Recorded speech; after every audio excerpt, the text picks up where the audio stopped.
And this is live. Yes, sir. Here we go. Okay, boom.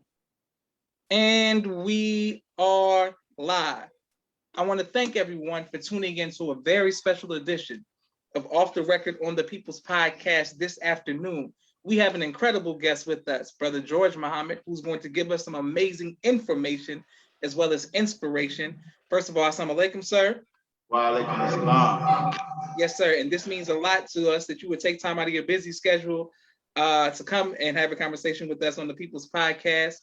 Praise be to Allah. Yes, sir. People have been, I've been eager and we've been eager to hear your life journey, sir. The first question we would like to know is, when was the first time you heard the teachings of the Most Honorable Elijah Muhammad? Yes, sir. It's a kind of light story on that. You know, in 1989, I was in the Navy, in the United States Navy, went to the Navy straight out of high school. And my bunkie on the ship, you know, we both were about 18 or 19 years old. He used to get the Final Call newspaper and he would never read it. He would always give it to me. He was like, read this. But I never really read it. I just would flip through and eventually I started ordering history books that were in a Final Call back then, like about ancient civilizations and things of that nature. And he also had a Holy Quran by Maulana Muhammad, and he would give me that. I remember vaguely flipping through it, but I never actually heard the teachings at that time. So I got out of the military in 92. Shortly thereafter, I went to prison. And in prison, I studied, now I'm kind of awake at this time. I'm aware that we've been bamboozled, right? Yes, And so now my eyes are a little awake. So I began to study with the Moor Science Temple while I was in prison. There was no Nation of Islam in the prison that I was in Indiana. So I still hadn't heard the Honorable Louis Farrakhan yet. So I got out in 1995. And that was the first time I actually heard a message from the Honorable Minister Louis Farrakhan. My quote unquote girlfriend at the time, her brother, two of her brothers were actually FOI. And so me, you know, I believe I'm a Muslim, I'm a Moor at the time, and they're in the Nation of Islam, so we're dialoguing. And at this time, from my study of history and then the study of more science, I'm looking for the mission. I couldn't word it like that at that time, but that's at the end of the day. Yes, sir. So the brother Kenneth, he gave me a lecture of the Honorable Louis Farrakhan, and he was talking about Master Fard Muhammad and the majesty and the power of, you know, how the master, he would pull images up in a glass of water. He was, you know, said that they didn't have a gun big enough to shoot him from here across the street, and all the magnificent things of a God. And that was the very first time that I heard the Honorable Louis Farrakhan. So that was in 1995. And when I saw him on that VHS and I heard this message, those dots started to connect. And I said in my mind, that's the man of God today. Because, you know, I'm studying more science, but Noble Ali, he's dead. And I'm studying history. Everybody that I had studied in the movement were dead. So I said, okay, he's the man today.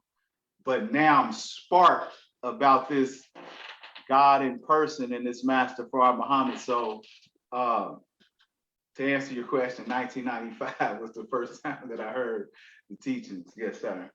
All praises due to Allah. Yes, sir. And people will show you love on Facebook. And I can't wait to put this on YouTube. And once we put it on YouTube, please let us know what city you're from. And thank you all thank you for your transparency and honesty. Yes, let's sir. go back to prison. You're in prison What was like the toughest things you had to overcome while you were in prison? In prison, self. I was, I was, part of the gang banging scene at that time. I was 21 when I went to prison. But so I was in the military already, got out the military, then I went to prison maybe less than 6 months later. So the biggest hurdles that I had in prison were deciding to make a change. I did that in prison. And so no real physical altercations or anything like that, just trying to discipline myself. That was the biggest hurdle. Yeah. Yes, sir. Yes, sir. What was it specifically about the teachings of Most Honorable Elijah Muhammad that stuck out to you once you were free? Right. So again, I had been studying for now several years. And so the main thing that stuck out was the difference outside of, there was several, like the idea of self-improvement in a nutshell, that was there in other areas of study. I hadn't studied the self-improvement study guides yet. So the main thing that took it over the edge was the will. The knowledge and the power and the magnificence of the will. There was never, once I heard the Honorable Louis Farrakhan in that first lecture that I heard, there was no doubt about anything that he said. And one of the main things that I had never heard in any other field of study was about the will. And he was talking about how it's new vegetation on the wheel. He spoke about all these things, and I was like, wow. And I will say this, Brother Josh, throughout my life, by this time, I'm 25 or 26 when I first heard the message, 25. And by this time, I could see a pattern of things in my life where I believe, God is, looking out for me, right? Yes, sir. And so when I heard the Honorable Louis Farrakhan and all these dots started to connect, it was actually another thought in my mind was that's where I'm supposed to be. Because I always felt like I was like outside of the group or whatever in society.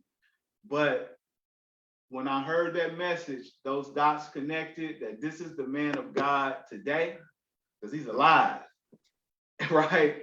And then the majesty of what he was speaking about, it just felt like, and I understood that my thought process, like I'm supposed to be with those people. Like, I'm like them, like, wow, I felt relieved, honestly. I don't know if that was even answering the question, but yes, sir. Yeah. Yes, sir. Thank you so a lot. And thank you again. Thank you to Sonia. Thank everyone who continues to like, share, and subscribe to the People's Podcast. Once you joined the nation, how did your family and friends feel? Well, my friends, half of them, some of them were saying like, you always was kind of like that anyway. Right. And then there was other portion were saying, oh, you're going to be back over here with us. Literally, you're going to be with us. Watch me. I mean, watch it. So I had both of those. My family they were never opposed. Like I didn't grow up in a church or anything like that. So they were never opposed. They just, I guess, kind of watched me. And then, so I actually got registered in 97. And my parents got registered both my mother and father got registered in 98. And also my younger sister as well, by the grace of Allah. Beautiful. Praise be to Allah. Yes, sir. Yes, sir. Okay, excellent. And boom, perfect. Okay, now your parents come in, you said your sister comes in, you're in Indianapolis, the 90s, it's a hot time period. Was there ever a time when you were faced with fear? And if so, how did you overcome that fear? Yes, sir. I'll say this. So one time, okay, I came in 97, and one of the thoughts in my mind was, okay, I'm never going back to prison, and definitely not while I'm on paper or, probation or whatever. Because when I was in prison, I would always see guys come back, brothers come back, and they just got out and they come back while I'm still there. And I said, I'm never doing that. Like when I get out, I only had 2 years of paper probation. And so that was the number one thing in my mind. So one time, I'm getting to the fear here, right? So one time it was in 1998, and we had got into a confrontation with the police. I'll give you a quick backstory on us here. When I say us, I'm talking about in the city of Indianapolis. So when I joined and I got registered in 97, we didn't have a building or anything. We would meet we would rent a place called the West End, like a hall. And we would just meet there on Sunday. So Brother Nuri, who was Brother Damon at the time, he had just became the student minister, and he was in his early 20s, maybe 22 or 23. And then it was like a new administration, if you will. So at the end of the day, it was maybe at any given time, 8 to 12 of us. And we were all in our 20s, right? So, we were pushing a program, trying to get a building, our first building. And one day we were, out soldiering, on the streets. And I was on 38th and Sherman, and we had those walkie-talkies. We call them bricks, where you hit the button and everybody on the circuit can hear everything, right? So I got a call we all got the call that, whatever it was, some type of situation on 38th and Fall Creek, which is about a mile distance from where I was at. So I'm getting to the fear, and I was like, okay, but that call was, its own, right? And so I had got dropped off there, and I'm thinking like, okay, I gotta run a mile. I gotta run a mile to the fight, right? But fear was there at that moment. And I'm just praying now, because we gotta do what we gotta do. So I was praying, and just so happened, as I'm getting ready to head down there, my cousin rides past, female, and I asked, like, look, can you take me down to 38th and Falcon? I don't know what's going on. I just know the code. And so as we're getting down, as we're approaching in the car, I'm seeing police. It's maybe like coming from all different directions. And I know some of the brothers are down there on Fall Creek. So I told her, let me out right here. And as I'm kind of walking up to the scene, the brothers are forming a circle. The FOI, we're forming a circle, like facing out. And there's police cars coming from everywhere. And so fear was there at that moment. But by the time I got down there and seeing what was happening and fell in, it was fear was kind of gone at that time. And we had what they called a scuffle in the newspaper. We actually got maced, we got locked up. And by me being on probation, we all got locked up for, I don't remember the charge, maybe battery on the police, something like that. And maybe it was 15 police, 7 of us. And again, we're all in our 20s, and we're pretty much the total mosque at that time. And we all get locked up, and everyone bonds out, and except me. When we in Indiana, when you get locked up, if you're on probation, just if you get locked up at all, you have to stay for at least 15 days. They call it a 15-day hold. So I stayed for 15 days on that one. And but then I got out, and we actually went to trial. and we won in a jury trial against the police. Yes, sir. We won. All charges dropped. Yep. So that was one time that I would say I faced fear in the nation. Yes, sir. Wonderful. And assalamu alaikum, my sister Miriam, and assalamu alaikum to Brother Damien. Thank you all for always showing love. My sister Naima says all praises to Allah. Yes, sir. So you all went into trial. What was it like working with a young Brother Damien, also known as Minister Nuri? Yes, sir. Back then, we all were young. So it was like, it was amazing, to be honest with you, because, and I say that because, again, we all had our quote unquote, I guess you say, lanes and perspectives. We were young, right? And but we were the only believers that were actively involved in this effort to establish the mosque. It was maybe, like I say, 8 to 12 brothers. And then we had our wives and children and whatnot. So what was it like? Let me say it like this. He was the same way he is now. He was just younger. So he's always been a lover, the Honorable Louis Farrakhan, and committed from my vantage point.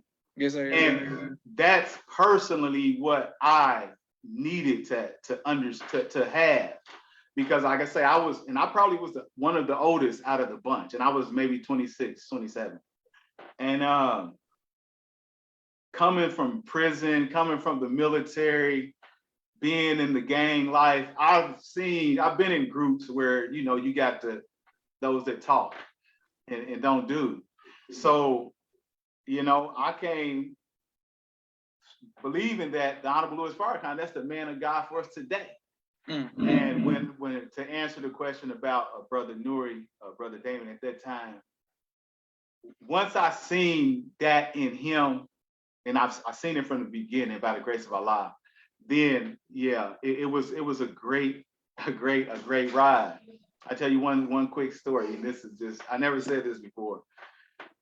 One of the things that sealed that perception for me was the Honorable Louis Farrakhan came to Indianapolis in 1997 in September.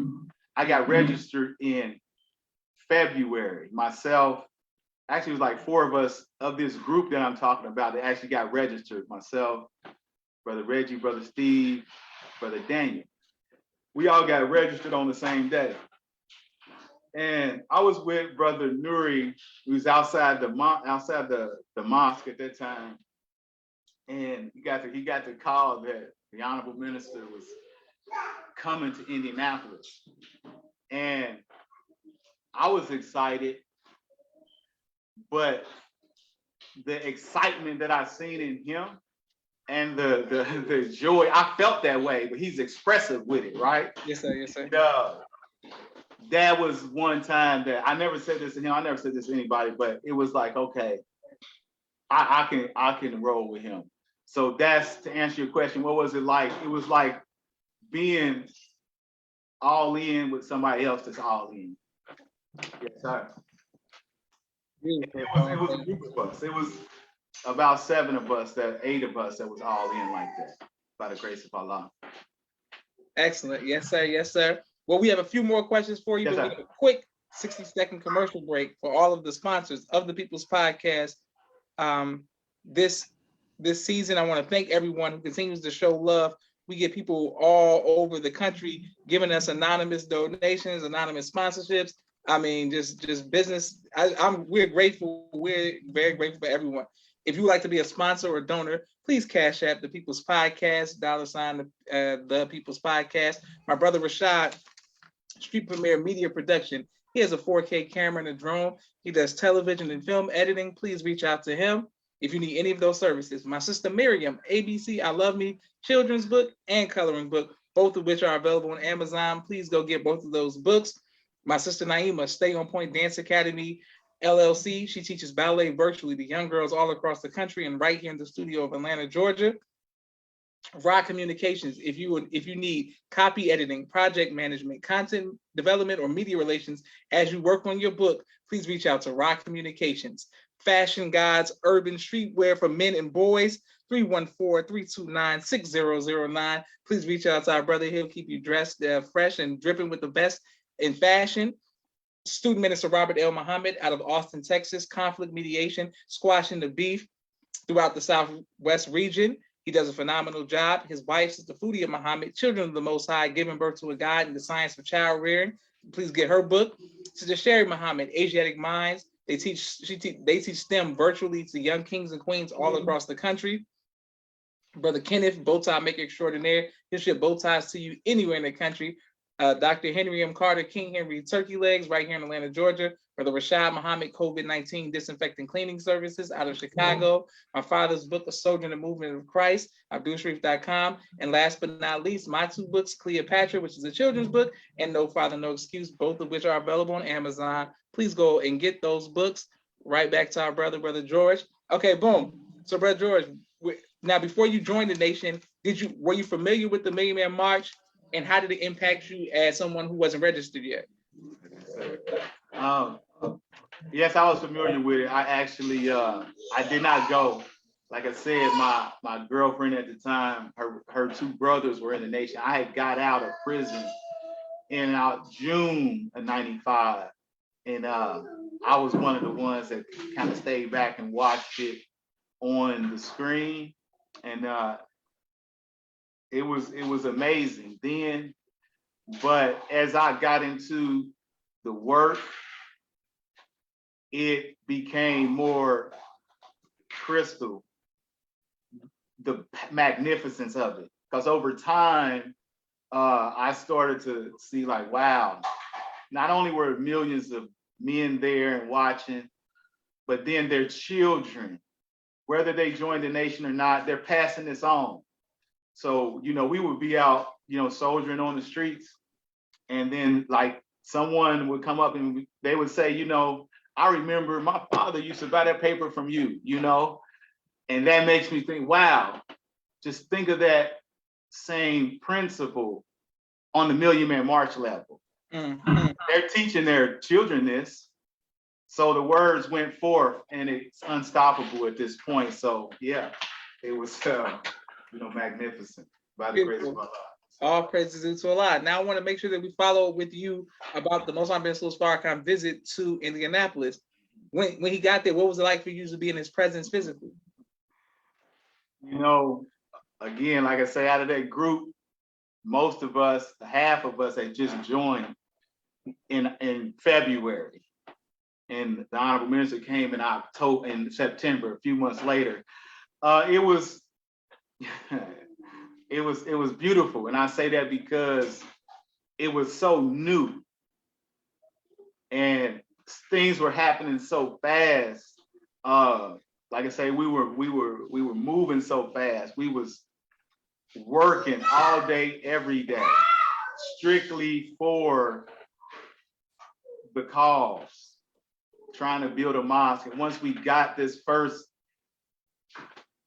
building, and we would soldier all day, right? Then we would meet up, say 6 o'clock, turn money in to go buy materials, then go get the materials and start building on the building, So it was great because it felt like our works were bringing forth some results. And so when the Honorable Minister came and he spoke at the mosque, I'm still a baby in Islam, but I was a super newborn at that time. Yes, sir. So I was just taking it in, brother. I was just taking it in. Beautiful. All praise due to Allah. Yes, sir. My next question for you is, what has been your greatest trial in life, and how have you overcome that trial?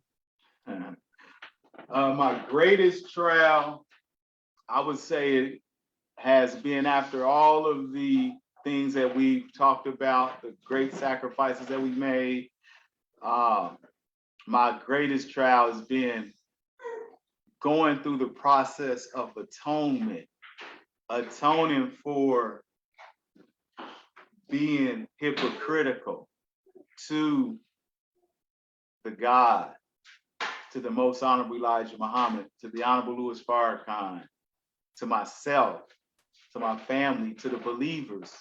And I say that because, right before the COVID, this commitment and this love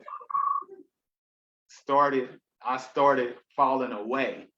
So by the time COVID hit, I was really back in the world.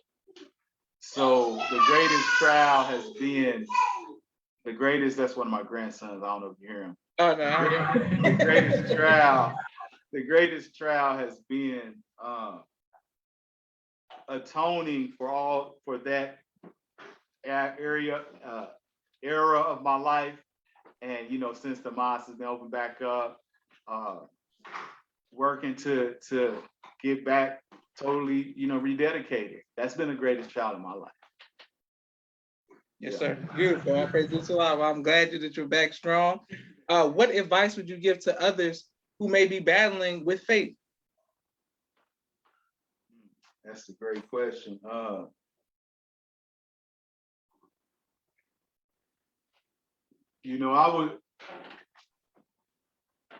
restrictive laws are success. And wherever he say go, go. We know it's not, I can't make nothing up. We have what we need. And try to take the mission personal. Because oftentimes the reasons why our faith is shattered, the Honorable Minister said that there's every believer is tried with disappointment. Yes, sir. Yes, sir.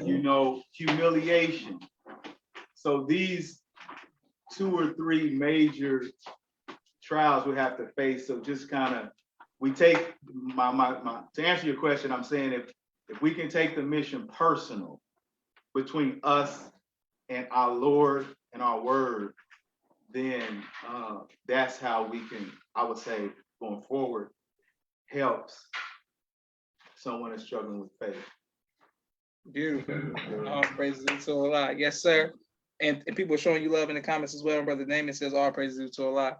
My next question for you, sir, is what has been your greatest joy in life? I heard the Honorable Louis Farrakhan say that he did a lecture, 1988. He said that you don't choose Allah.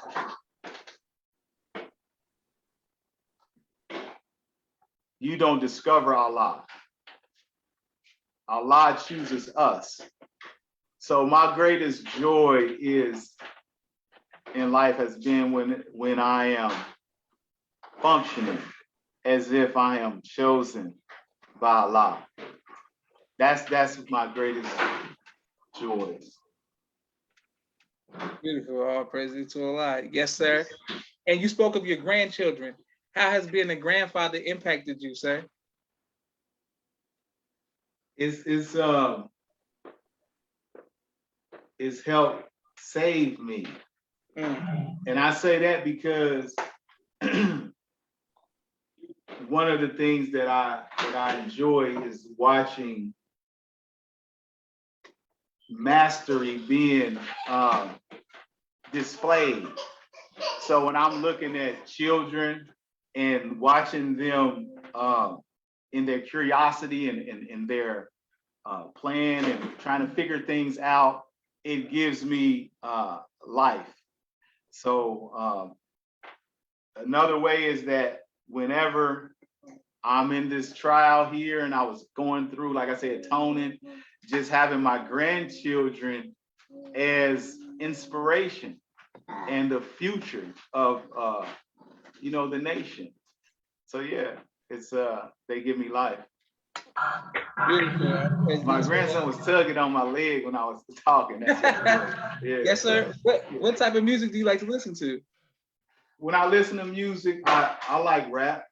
Okay. Mainly, old school rap. Okay. KRS-One, Eric B. and Rakim, Tupac, and then I like some of the, I guess they new guys. You know what I mean? So I like rap though, and I like some Sade, that type. Okay. Yes, sir. Yeah. Well, Brother George, what would you like your legacy to be, sir? That's a great question, because had you asked me this 2 years ago, I would have said something about, land and things like that. But now I would say I want my legacy to be that he was a true disciple. And that's it. That's it. Okay, great. Yes, sir. Yeah. And I see, and thank you. I want to thank you for taking time out of your busy schedule to come on the People's Podcast, sir. And on behalf of myself, my family, and the viewing audience of the People's Podcast, thank you for your sacrifice. Yes, and the sir. Sacrifice of your family as well, sir, for helping to establish Islam here in North America. So many people are showing you love. Can't wait to put this on YouTube. Yes, sir. And please give your family greetings, and may Allah continue to bless you, Brother George. Yes, sir. And I look forward to seeing you in person, inshallah. Inshallah. Thank you, brother. And it's an honor to be on your show. And if you will allow me to say this, brother, your show, it has done so much for me through trying times, different guests that you've had on here.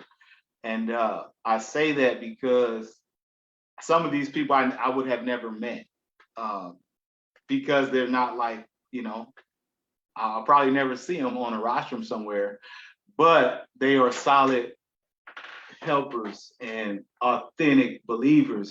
And I was connected to them through your platform. So I thank you, brother. And I am honored to have this opportunity. Thank you.